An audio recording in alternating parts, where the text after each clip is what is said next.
Market की। आइए चलते हैं और बाकी की मार्केट को देख लेते हैं क्या कह रही है। देखिए ये तीनों शेयर हो गए हमारे, और इसके बाद अगर अब बात करें तो मार्केट इस समय स्ट्रेंथ दिखा रही है। जैसा कि मैंने दिखाया, एफआईएस बहुत मोटी बाइंग में है। 2 दिन के अंदर उन्होंने 18-19 हजार करोड़ की बाइंग कर ली है, जो कि बहुत बड़ा मोटा नंबर होता है। आमतौर पे 2-3 हजार करोड़ की भी अगर वो बाइंग कर लें तो वो बहुत बड़ी मानी जाती है। 700-800 करोड़ के ऊपर कुछ भी हो उसे बहुत बड़ा माना जाता है, और 3,000 करोड़ आमतौर पे बिगर नंबर, बिगेस्ट नंबर होता है, जिसमें ये आमतौर पे बाइंग करते हैं डीआईएस या एफआईएस। इससे ज्यादा की बाइंग आमतौर पे एवरेज में नहीं होती है।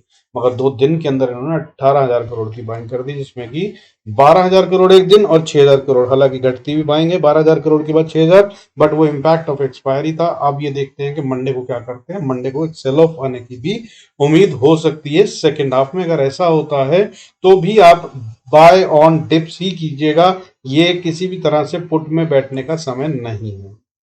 कॉल साइड पे ही रहिए, बुल साइड पे ही रहिए। मार्केट को ट्रेंड जो है उसके साथ चलना ही समझदारी होती है। For traders as well as investors, trend is always a friend.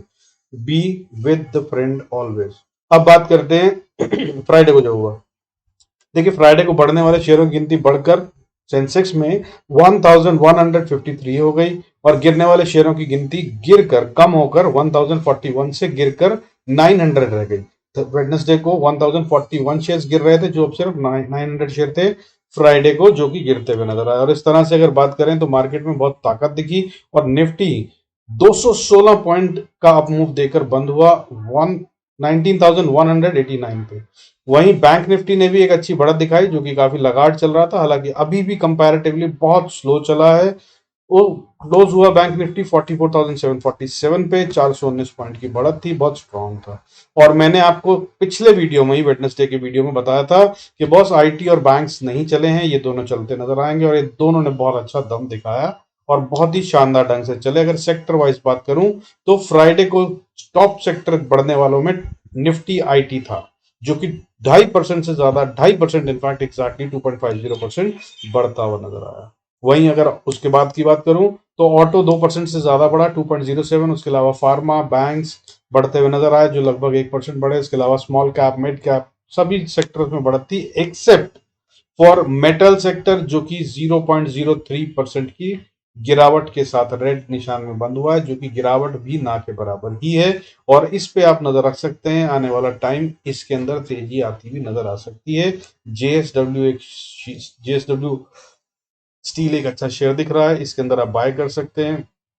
अभी फिलहाल की जो प्राइस है इसकी वो 746.50 है, लेकिन ये भी ट्रेंड इसका डाउन साइड का है, ये गिरता हुआ नजर आ रहा है। तो इसको अगर आप पकड़ना चाहें तो सावधानी से स्टैगर्ड बाइंग, जो मैं अक्सर वीडियोस में बताता हूँ, थोड़ा थोड़ा करके बाइंग करें और इसको रख सकते हैं। इसके अलावा अगर बात करें तो देखिए इंडिया विक्स वॉलेटिलिटी इंडेक्स बहुत ज्यादा ठंडा हो गया है, 10.80 पे बंद होता हुआ नजर आया। 0.83% का फिर से डिप था फ्राइडे को, और ये एक साइन होता है कि मार्केट में बहुत अच्छी स्टेबिलिटी है। अभी फिलहाल कोई खतरा गिरावट का तो नजर नहीं आ रहा है।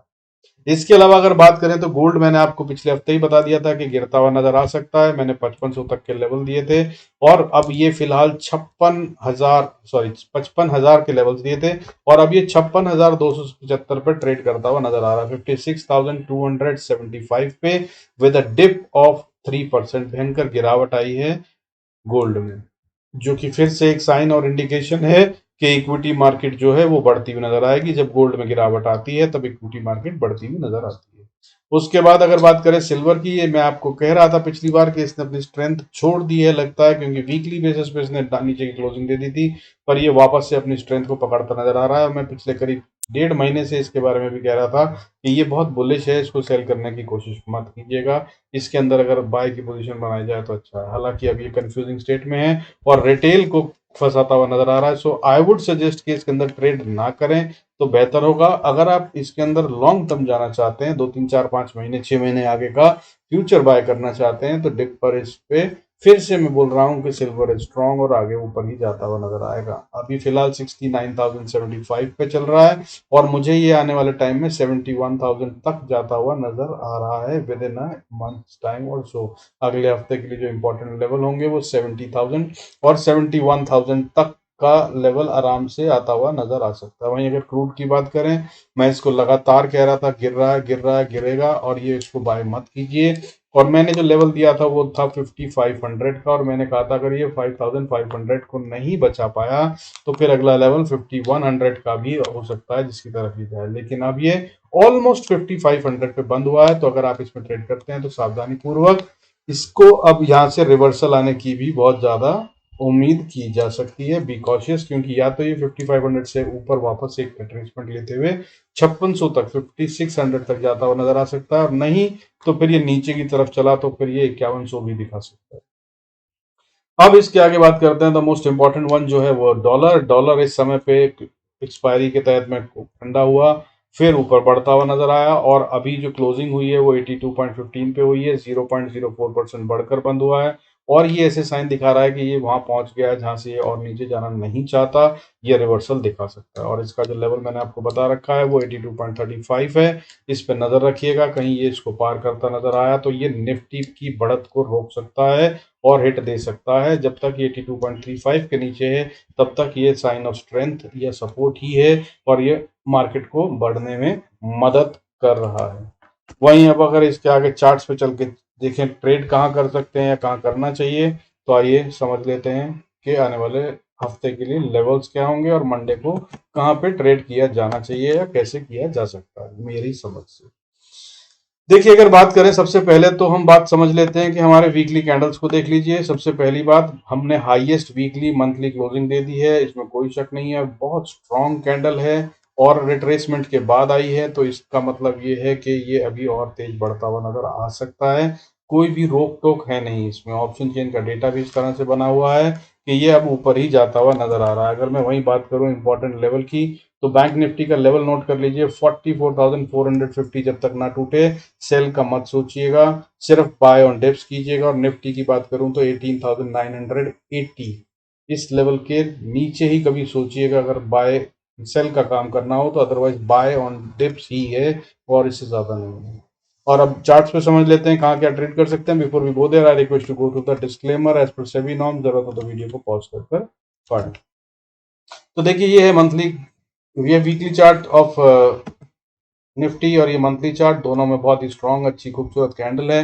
लेकिन पिछले 3 महीने से लगातार हम हायर हाई बनाकर क्लोज कर रहे हैं, जो कि एक अच्छा साइन है। और 3 कैंडल पिछली बार हमारी गिरावट की थी, उसके बाद एक डोजी बना और उसके बाद 3 कैंडल अपसाइड की हैं, और इस गिरावट को पूरा का पूरा कवर कर लिया इन लेस देन 3 कैंडल्स। और डाउ थ्योरी ये कहती है if the recovery is faster than the fall, तो ये साइन ऑफ स्ट्रेंथ है। हाउएवर उसके लिए वो कहती है कि इन लेस देन 50% या 60% ड्यूरेशन में वो आ जाना चाहिए। यहाँ पे वो हुआ नहीं है। तो अब अगर इंपॉर्टेंट लेवल की बात करें तो 18,890, जैसा कि बता रहा हूँ, इसके नीचे आए तभी सेल का सोचिएगा, वरना मत सोचिएगा। वहीं बैंक निफ्टी की बात करें तो बैंक निफ्टी में भी काफी स्ट्रॉन्ग कैंडल बनी है, लगातार 4 कैंडल या 3 कैंडल बोलिए स्ट्रॉन्ग, उससे पहले डोजी, 3 कैंडल के फॉल के बाद, 3 महीने गिरने के बाद। और अगर बात करें वीकली की, तो वीकली में भी एक अच्छा खासा साइन दिख रहा है कि बड़ी सी लंबी सी कंसोलिडेशन के बाद ये अभी फिलहाल ऊपर की तरफ में चलना शुरू हुआ है, वरना ये यहाँ से काफी टाइम से लगाड़ था और ये अटका हुआ था। अगर आप देख पा रहे हैं तो समझिए इसको, और अब ये चलता हुआ नजर आ रहा है ऊपर की तरफ में। बट क्या ये फॉल्स ब्रेकआउट हो सकता है? हाँ, इसकी हाई प्रोबेबिलिटी बैंक निफ्टी में दिखती है। और नहीं अगर, तो ये अब ऊपर चला तो ये फिर 45,000, 46,000, 48,000 कहाँ जाके रुकेगा ये कहना मुश्किल है। उसके बारे में बात कर लेते हैं अब लेवल्स की। देखिए, अगर बात करें daily chart, monthly chart, weekly chart, सब हो गया, अंडरस्टैंडिंग हो गई। अब सीधा लेवल्स की बात करते हैं कि हमें अगर ट्रेड करना है तो कैसे, कहाँ पे कौन से लेवल्स हैं जो इंपॉर्टेंट हो सकते हैं।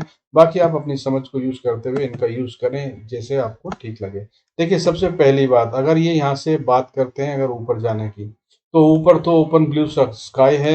ये कहाँ तक जाएगा अगर हम उसकी बात करें, तो ये अगर फिबोनाची के लेवल्स निकालें हम, तो मेरे हिसाब से ये वहां तक पहुंच जाएगा जहां पर आप 45,000 तो आराम से देख सकते हैं।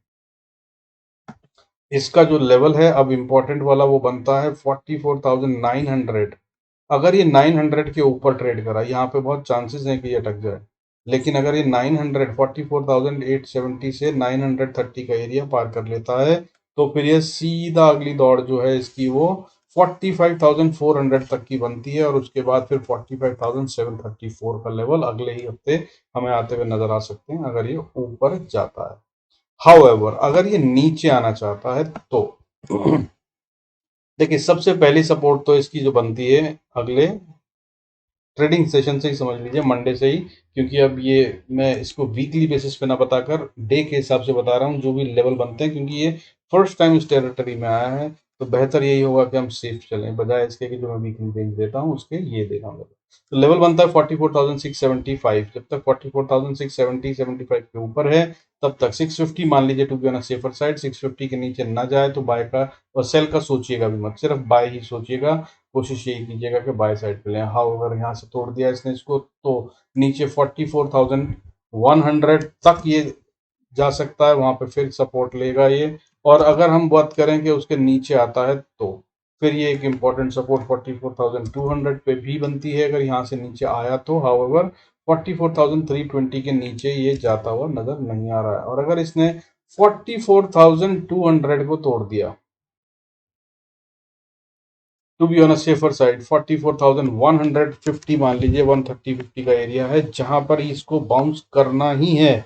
अगर ये नीचे आता है तो इसके नीचे जाना ही नहीं चाहिए। आइडली मेरी समझ से ये 44,300 के नीचे नहीं आएगा अब, लेकिन अगर वर्स्ट केस सिनेरियो की बात करें तो 44,100-150 का एरिया यहाँ से जरूर बाउंस करेगा अगर नीचे भी आया। और अगर इसको नीचे गिरना है तो भी यहाँ से एक बार बाउंस कर फिर ही गिरेगा। और अगर उसके बाद नीचे की तरफ चले तो फिर 44,060, 43,980, 43,900,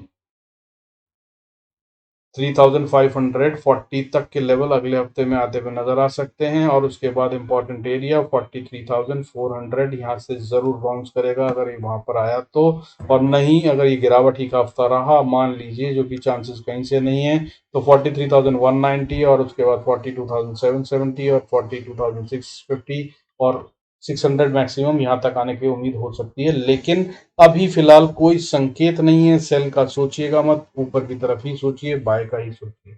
अब निफ्टी की बात कर लेते हैं। अगर निफ्टी की बात करें तो देखिए निफ्टी को तो बहुत ही स्ट्रांग चल रहा है डेटा। अगर बात करूं तो इसे गैप अप रन कहते हैं, वो चल रहा है। हर रोज गैप अप ओपनिंग देता है फिर उसके बाद और ऊपर चला जाता है हल्की सी छोटी सी करेक्शन देकर। ये बहुत स्ट्रांग साइन है, यानी कि कोई सेलर है ही नहीं, बायर ही बायर है। हाउएवर अगर आप मेरे वीडियोस देखते हैं तो 20 VWMA से थोड़ा सा दूर चला गया और कल अगर फिर गैप अप ओपनिंग होती है तो ये गैप और बढ़ जाएगा, चाहे ये VMA फिर और ऊपर बढ़े, लेकिन उसके बावजूद ओपनिंग के साथ ही गैप अप होने पर ये डिस्टेंस थोड़ा ज़्यादा हो जाएगा। सो बी वेरी कॉशियस, ये थोड़ा सा कंसोलिडेशन या रुक सकता है।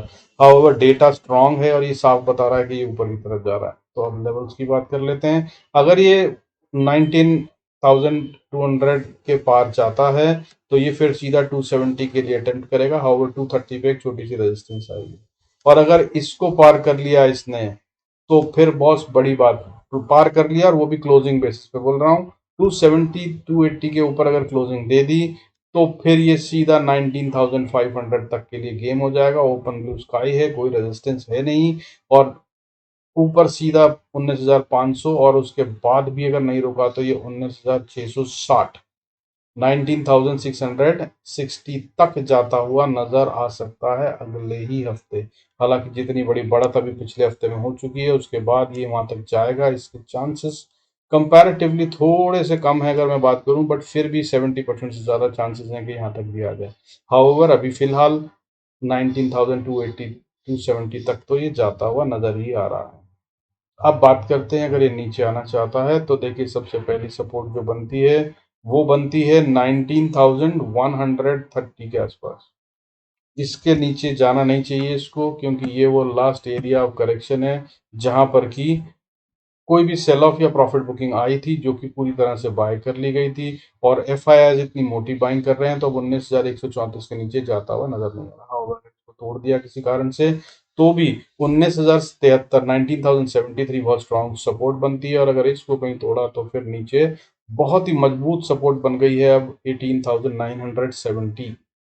70-80 का एरिया, इसको ये नहीं तोड़ेगा। और अगर फिर भी बहुत बड़ी बात करें, क्योंकि रिट्रेसमेंट और लेवल टेस्ट करने आना होता है मार्केट को एज पर रूल, तो ये अगले हफ्ते में ऑल टाइम हाई जो हमारा पहले का था उसको रीटेस्ट करने आ सकता है। तो वो लेवल होगा 18,880-90 का एरिया। इसके नीचे निफ्टी को जाना ही नहीं चाहिए अगर इसके अंदर में ये बुल रन जो है या ये जो ब्रेकआउट है ये जेन्युइन है, जो कि अब अच्छी तरह से कंफर्म हो चुका है कि ऑलमोस्ट जेन्युइन ही है निफ्टी में। तो बट बैंक निफ्टी के गिरने पर इसको खींचने की अगर कोशिश होती है तो ये वो लेवल होगा जहां से निफ्टी को बाउंस बैक कर लेना चाहिए। With this I hope I can conclude this video. बाकी डेली वीडियो में दिखाता रहूंगा जो भी जरूरत हो उसके अकॉर्डिंगली। बाकी अगर चाहें तो टेलीग्राम ज्वाइन कर सकते हैं, वहां पर मैं लाइव में बता ही देता हूँ मार्केट में क्या चेंज हो रहा है। फ्राइडे को एक अच्छा शेयर दिया था, रिलायंस की बाइंग बताई थी, मेक और ब्रेक लेवल बताया था, उसने एक अच्छा रिटर्न दिया। 2537 पे बताया था, 2553-54 पे क्लोजिंग करी है। अच्छा खासा 20 पॉइंट का 1.5-2 घंटे में रिलायंस में प्रॉफिट बना था। और ज़्यादा शेयर तो नहीं देता हूँ वहाँ पे, मैं ट्रेड कम करवाता हूँ, बट कहाँ पे क्रिटिकल लेवल या मेक और ब्रेक हो रहा है वो ज़रूर बताता हूँ, या डायरेक्शन चेंज हो रही है, वो ट्रैप हो रहा हो, वो सब अगर आपको लगता है वो आपके काम का है और आपको फ़ायदा दे सकता है तो डू कम देयर। टेलीग्राम का लिंक जो है वो डिस्क्रिप्शन में है। With this I conclude this video. Thank you so much for